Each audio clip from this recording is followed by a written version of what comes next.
Kalau misalkan nggak ada regenerasi dan inovasi, pertanian kita nggak akan sustain. Pertanian itu keren dengan terus mengembangkan teknologi yang ada tuh bisa loh diimplement ke pertanian kita biar semakin keren lagi. Generasi muda itu bisa berkontribusi untuk ketahanan pangan. Kalau kita bisa nih jaga ketahanan pangan di Indonesia lewat sektor hilir pertanian, ya why not gitu.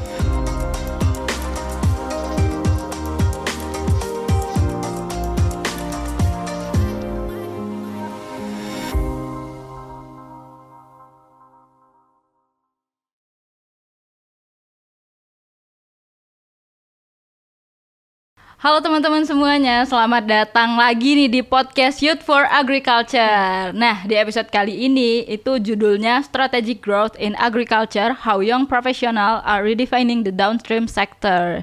Nah, podcast ini merupakan kolaborasi antara Universitas Padjadjaran dengan PT Syngenta Indonesia. Nah, di podcast-podcast sebelumnya kita sudah membahas tentang generasi muda di sektor pertanian dan lain-lainnya.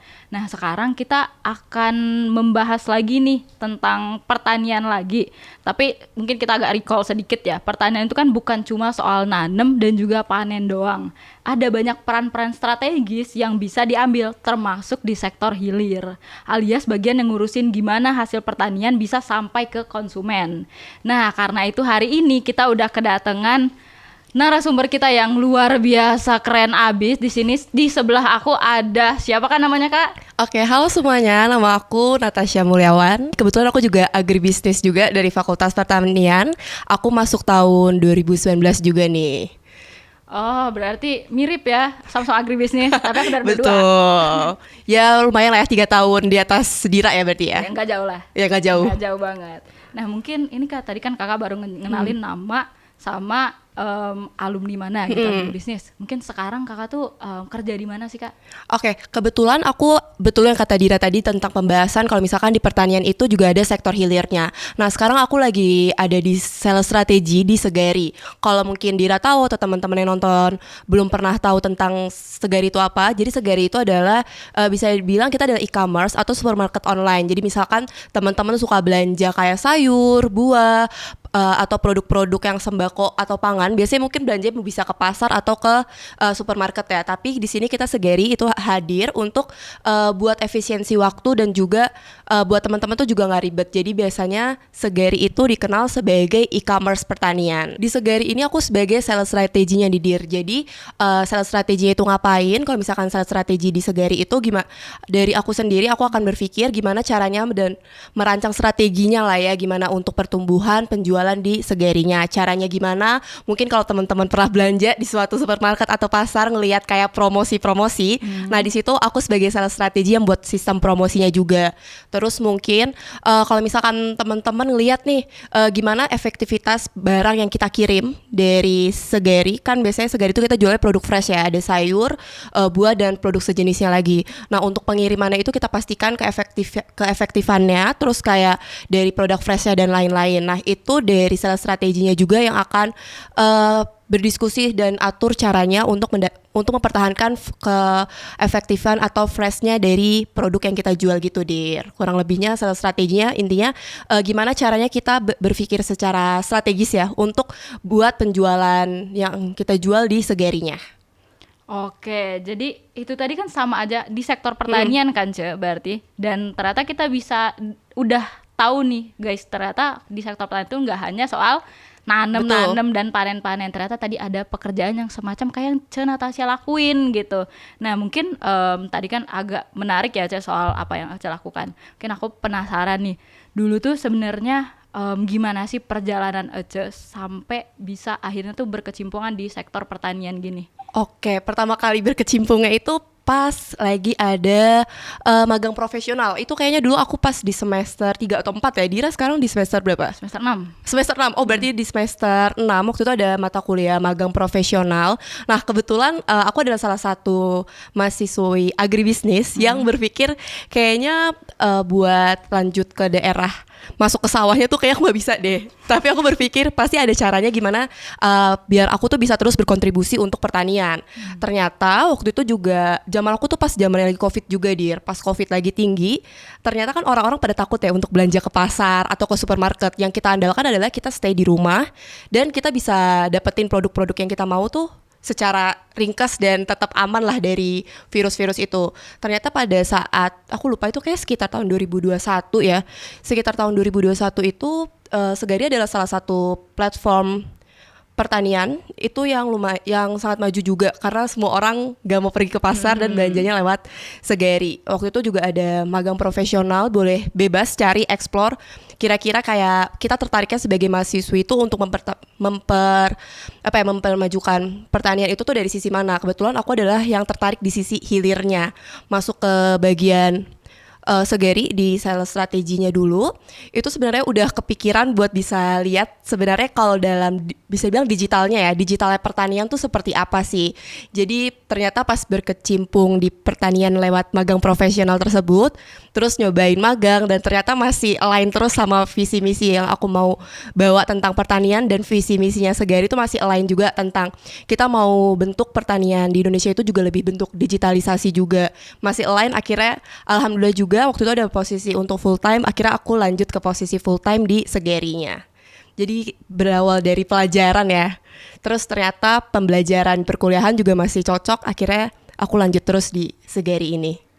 Oke, emang kayaknya di Segari itu salah satu impiannya anak agribisnis ya yang gak suka ya, betul. ke lapangan gitu. Tapi kita cinta pertanian sebenarnya guys, agribisnis itu. Cuma gak suka ke lapangannya aja gitu. Biasanya tuh orang-orang yang mau belajar tentang marketingnya di soalnya kita belajarnya lumayan banyak kan. Kalau misalkan di hilirnya Segari tuh kebetulan kita belajar gimana cara bikin sebuah promosi juga, terus sisi-sisi marketingnya, atau mungkin kalau misalkan di pelajaran agribisnis tuh kita banyaknya tentang marketing mix.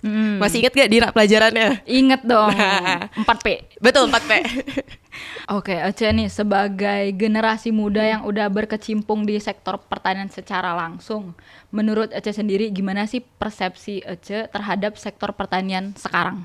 Oke, menurut aku kayaknya sektor pertanian sekarang tuh lagi ada di masa transisi ya. Dilihat dari tantangannya kayak semakin banyak juga yang kita lihat, dimulai dari regenerasi petani itu udah mulai minim ya. Karena kayaknya anak muda sekarang sangat nggak tertarik untuk masuk ke bagian pertanian.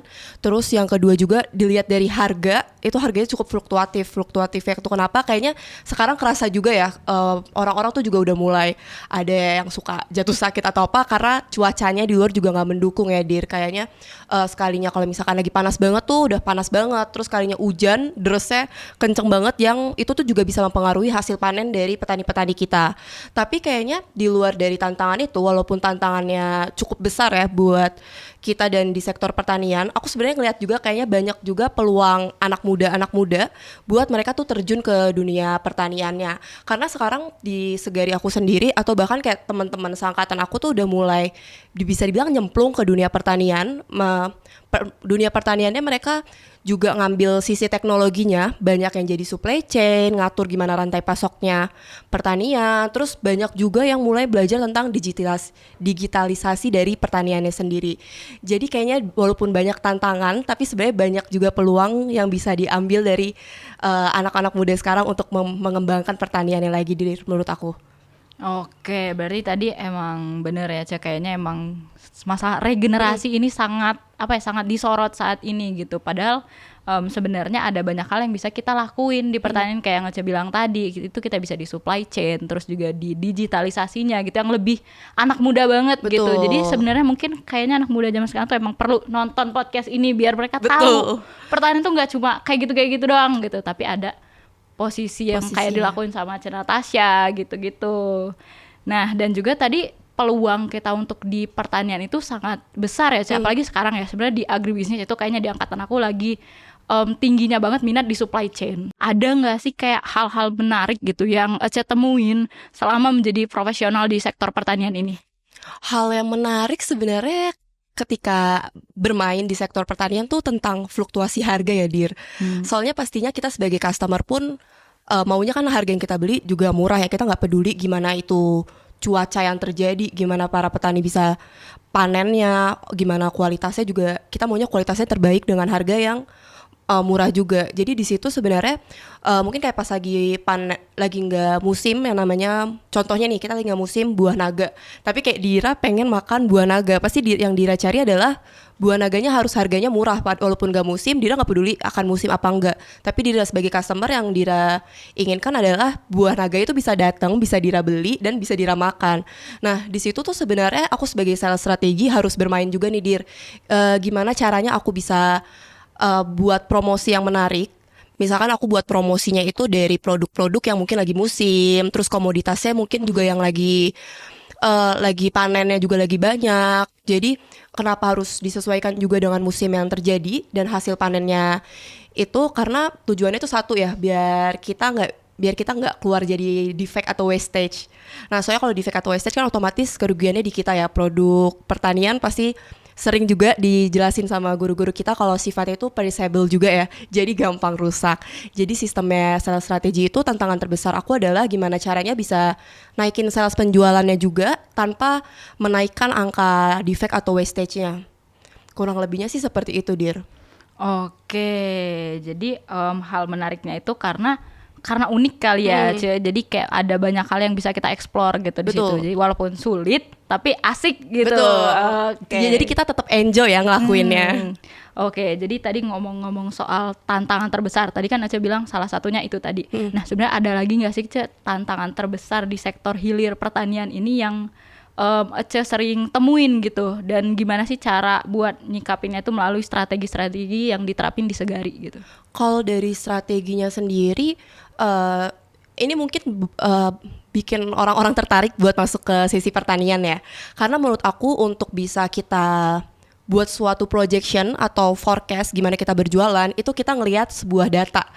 Jadi biasanya aku kalau misalkan kita pengen naikin sebuah penjualan dari produk buah naga nih, terus mungkin lagi musimnya, apakah lagi musim hujan atau musim panas, itu kan sebenarnya bulan-bulan tertentu itu juga udah kebentuk juga ya Dir. Pas lagi bulan hujan-hujan tuh pasti kita diajarinnya bulan yang belakangnya ber.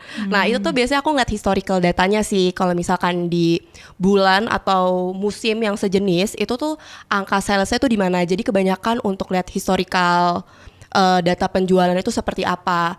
Terus biasanya juga aku juga banyak kontak juga sama tim sourcingnya gitu yang buat tektokan sama petani buat tahu sebenarnya musim-musim kayak lagi hujan gini atau lagi pas musim kering tuh yang bagus produknya apa sih biar customer tuh puas. Jadi sebenarnya buat mengatasi tantangan yang ada itu kita harus banyakin kolaborasi sih. Mungkin kalau kolaborasi itu banyak banget ya kita temuin pas kita lagi ada di organisasi, dan ternyata ini juga kepake banget juga nih Dir pas di dunia profesional. Bentuk kolaborasi antar kita sebagai individu dengan tim-tim lain atau dengan individu lain tuh sangat diperlukan banget, karena pasti suka diceritain juga ya pas di organisasi, apapun yang terjadi tuh bentuknya harus banyak komunikasi aja. Jadi intinya kolaborasi itu nomor satu untuk menghadapi tantangan yang ada. Oke, jadi kunci untuk menghadapi tantangan-tantangan yang udah saya sebutkan tadi cuma satu, kolaborasi. Itu dia. Oke, jadi tadi kan kita udah banyak ngebahas soal tantangan-tantangan dan gimana cara Ece menghadapi tantangan itu. Nah, sekarang aku pengen nanya, menurut Ece nih, gimana sih cara generasi muda ngubah sistem pertanian khususnya tuh di hilir pertanian ini? Menurut aku sebenarnya kalau generasi muda yang akan terjun ke pertanian, pastinya aku yakin generasi muda sekarang tuh sangat tech savvy juga ya. Mereka pasti akan lebih problem solver juga. Dan kayaknya tuh aku lihat juga udah banyak banget anak-anak muda yang bikin kayak startup pertanian. Terus mereka juga membuat supply chain juga berdasarkan data. Intinya aku ngerasa definisi tech savvy untuk perkembangan pertanian sekarang tuh sangat dibutuhkan banget sih Dir. Oke, jadi ke arah teknologinya ya peran betul. kita itu. Oke, karena mungkin kita lebih kita dari lahir aja kayaknya udah akrab banget ya dengan teknologi gitu. Jadi semakin perkembangan zaman juga kayak udah semakin kelihatan juga kan teknologinya tuh ternyata udah semakin banyak. Terus kalau misalkan kita mungkin yang lebih explore, kita juga bisa ngoptimalin perkembangan teknologinya itu juga. Oke, jadi lebih ke arah situ ya, mungkin peran generasi muda yang sangat dibutuhkan gitu. Terus sebenarnya kalau misalnya nih Kak, kita tuh generasi muda ini udah berperan nih di sektor pertanian gitu, dan mungkin tadi menerapkan teknologi dan lain-lain. Nah sebenarnya hal-hal upaya-upaya yang kita lakuin tuh ada nggak sih kayak berkaitan sama ketahanan pangan itu? Iya, menurut aku lewat adanya teknologi itu pastinya bakal ada solusi-solusi kreatif yang dikasih sama anak-anak muda sekarang.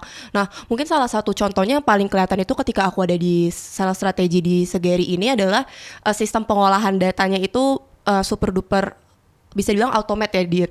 Jadi misalkan kita mau mengolah suatu data, ngelihat sebuah tren, itu tuh beneran kita ngelihat dari data-data yang banyak. Tapi mungkin kalau misalkan kita manual ngeliat satu-satu tuh, aduh bakal pusing dan ribet banget. Tapi ternyata dengan perkembangan teknologi, bisa belajar di AI juga, itu biasanya kita paling kenceng itu untuk menggunakan sistem, contohnya kayak Google Sheet, kita kayak ngetik gimana cara rumusnya tuh bisa kayak langsung ngekalkulate atau nge-sum sebuah data secara super duper cepat. Jadi menurut aku dengan adanya teknologi itu sangat membantu para generasi muda untuk mengembangkan pertanian tepatnya atau khususnya itu di bagian hilirnya. Oke, berarti dari teknologi itu juga bisa membantu kita untuk berkontribusi terhadap ketahanan pangan di Indonesia. Soalnya mungkin kayak kita ngolah data nih, kita ngelihat kayak gimana ya demand di minggu-minggu lalu atau di periode tertentu. Kalau misalkan kita bisa ngelihat demand-nya itu seperti apa nih, ngelihat dari sebuah data udah kita bikin summary-nya juga yang ringkas, itu kan otomatis kita nganalisisnya juga bakal lebih enak ya dari hasil pengolahan data tersebut. Nantinya misalkan aku juga di sales strategi di Segari ini juga banyak mengerjakan terkait forecast demand dari customer tuh gimana. Kalau misalkan forecast accuracy kita juga lebih tepat, otomatis kita juga bisa mengurangi bisa bilang kayak wastage atau defect-nya. Jadi itu semua dapatnya dari mana? Aku benar explore sih dari sisi teknologinya tuh harus apa nih yang bisa kita optimalin. Oke, jadi ada berbagai hal yang bisa kita lakukan kalau misalnya kita generasi muda nih mau untuk terjun dulu gitu, coba dulu di situ dan gunakan kelebihan yang kita punya, yaitu kita tech savvy itu tadi gitu. Jadi untuk para Gen Z, yuk kita kerja di bidang pertanian. Oh, Segari. Di bidang pertanian tepatnya mungkin Segari boleh untuk dieksplor ya. Segari salah satunya. Betul, gitu, salah bisa. satu di Segari.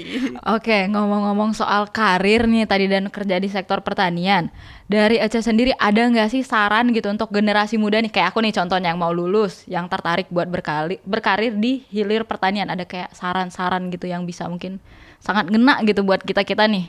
Mungkin sarannya pas aku mau berkarir di dunia pertaniannya kali ya, tepatnya tuh di hilirnya. Pas aku mau terjun langsung ke dunia pertanian tepatnya di hilir ini, mindset yang aku selalu pasang ke diri aku sendiri adalah jangan takut untuk mulai. Dan yang kedua itu aku selalu pasang mindset kalau misalkan pertanian itu keren. Jadi dengan kata keren itu aku merasa pertanian kita tuh bisa selalu dibilang kayak tradisional banget ya. Tapi sebenarnya kita jangan lihat sisi tradisionalnya aja. Dengan kata keren itu aku merasa mindset diri aku tuh membawa diri aku juga untuk bisa membawa kalau misalkan pertanian itu tuh dengan digitalisasi yang ada, terus perkembangan zaman yang ada juga, perkembangan teknologi itu tuh buat kita semakin kayak wah bisa nih kayak diimplement ke pertaniannya. Kurang lebihnya sebenarnya ya gimana cara bawa mindset kita kalau misalkan pertanian itu keren dengan terus mengembangkan teknologi yang ada tuh bisa loh diimplement ke pertanian kita biar semakin keren lagi. Oke, berarti saran dari Ece itu dari mindset dulu. Kalau pertanian itu keren gitu. Jadi dari situ kita akan terus buat bangga gitu kerja di sektor pertanian gitu, dan gak hanya apa tadi memandangnya itu di sisi tradisionalnya, tapi dari sisi yang lainnya gitu. Kita harus mengubah sudut pandang juga gitu. Soalnya kayak mungkin teman-teman pertanian waktu belum belajar di level agribisnis kayak level semester 3, 4, 5 itu setahu aku pembelajaran yang dilakukan tuh masih kayak pembelajaran perkenalan tentang pertanian itu apa. Ngelihatnya kayak kita sebagai petani akan turun ke sawah ya. Padahal tuh sebenarnya enggak. Pas nanti di level semester udah mulai tinggi tuh aku ngerasa banget kayak belajar ternyata di pertanian itu enggak aja tradisionalnya aja, tapi juga belajar sisi marketingnya, terus belajar supply chain-nya. Intinya menurut aku pertanian itu luas banget. Sektor-sektornya itu mau belajar apa, mengembangkan apa tuh sebenarnya ada semua di situ. Oke, benar. Makanya tadi Ece memutuskan untuk di hilir gitu, yang lebih agribisnis banget gitu, dan emang lebih anak muda banget gitu, dan cocok untuk kita yang lebih paham soal teknologi itu tadi. Oke, jadi gitu saran dari Natasha buat kita generasi muda yang tertarik untuk kerja di hilir pertanian. Nah, sekarang mungkin dari Ece ada nggak sih harapan Ece gitu sebagai profesional nih terhadap sektor pertanian di masa depan nantinya? Pastinya aku berharap banget kalau misalkan pertanian kita akan terus sejahtera ya, baik dari sisi di hulunya sampai ke hilirnya juga. Dan mungkin buat semangat anak muda juga kali ya. Menurut aku di pertanian kita itu sangat butuh generasi muda seperti kita, karena kalau misalkan gak ada regenerasi dan juga inovasi, pertanian kita gak akan sustain. Jadi pokoknya buat anak muda, pertanian itu sangat luas banget. Mau coba eksplor dari bagian hulu atau sampai hilir itu beneran luas banget. Mau bagian hulunya mungkin mau belajar gimana cara nanemnya, gimana cara optimalisasi produk-produknya. Terus nanti di hilirnya mau belajar tentang marketingnya atau supply chain-nya, itu bisa banget. Mau belajar data yang biasanya terkenal dengan data analis pun sebenarnya berada di sektor pertanian tuh juga banyak data-data yang bisa kita baca dan bisa kita pelajarin buat kita kembangin dari sisi buat pertaniannya sendiri juga. Oke, jadi gitu tadi guys, kalau misalnya kalian penasaran nih soal yang hulu, itu udah ada di episode sebelumnya, jadi boleh ditonton. Kalau sekarang kita bahas soal hilirnya gitu.